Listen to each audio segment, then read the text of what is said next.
Goeiemôre vriende en baie welkom by ons oordenkings op hierdie pragtige Dinsdagoggend.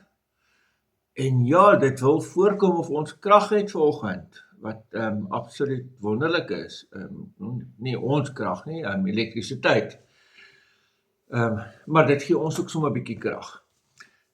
Ons gaan voort met Johannes 17, 'n ongelooflike interessante vers wat ons vandag lees. Onthou nou, ons is besig met Johannes 17 is hierdie hoëpriesterlike gebed waar Christus bid vir sy disippels, vir die volgelinge. Ons het gister ook gehoor vir hulle wat na daai disippels as gevolg van hulle getuienis tot geloof gekom het. So dit sluit dan nou ons in.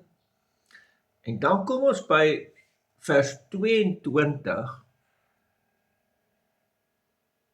En ek het die heerlikheid wat U aan my gegee het, aan hulle gegee, sodat hulle een kan wees, net soos ons een is.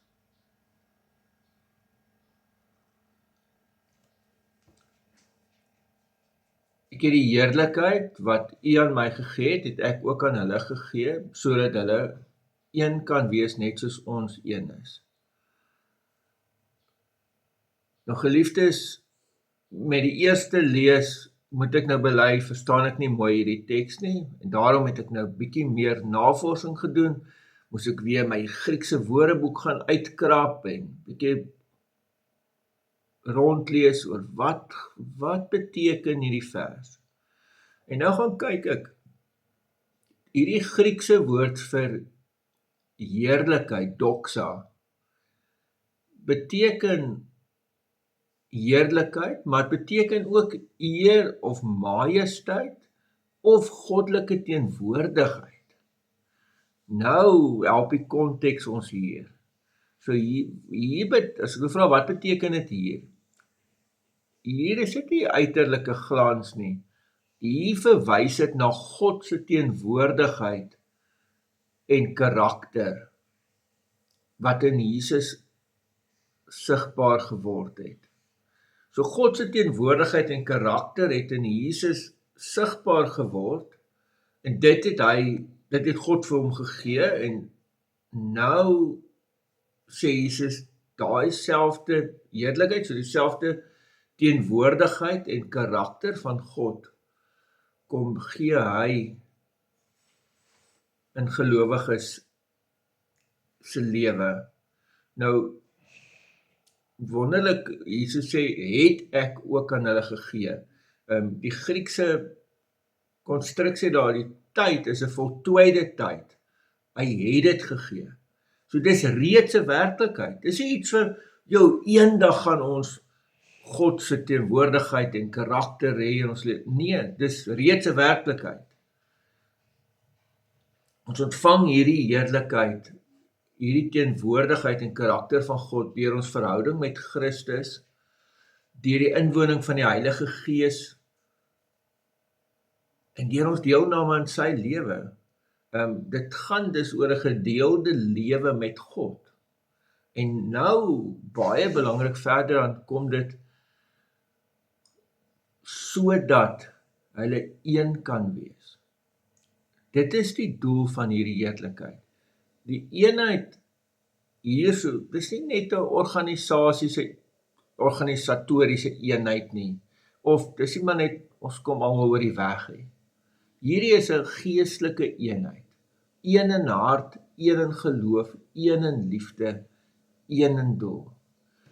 En Jesus sê, net soos ons een is, dit raak dit nou baie diep, want die maatstaf raak nou die eenheid tussen die Vader en die Seun. Soos 'n eenheid van liefde, eenheid van volmaakte harmonie, 'n eenheid sonder selfgesentreerdheid. Hierdie eenheid weerspieël letterlik iets van die drie-enige God self. So,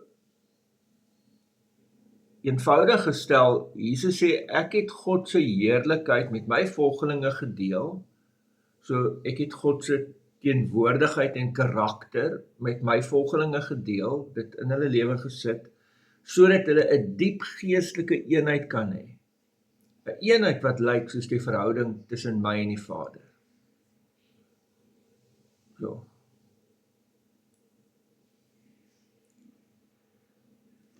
So ware eenheid kom dan uit hierdie gedeelde heerlikheid, 'n gedeelde lewe met God.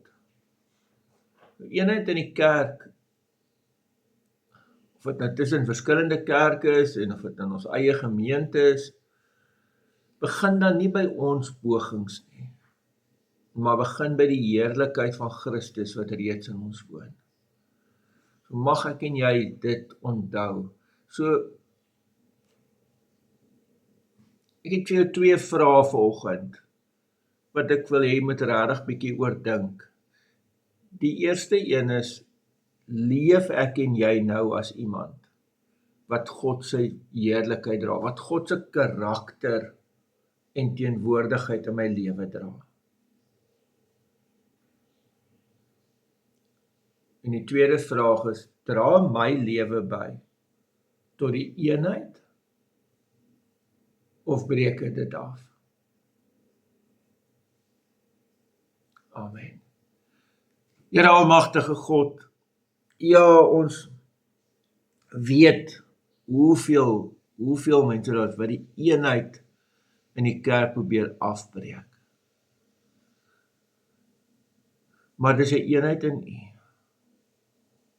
En daarom kan dit nie gebreek word nie. Gee dat ons vandag U karakter en U teenwoordigheid sal weerspieël. In die naam van ons Here Jesus Christus. Amen.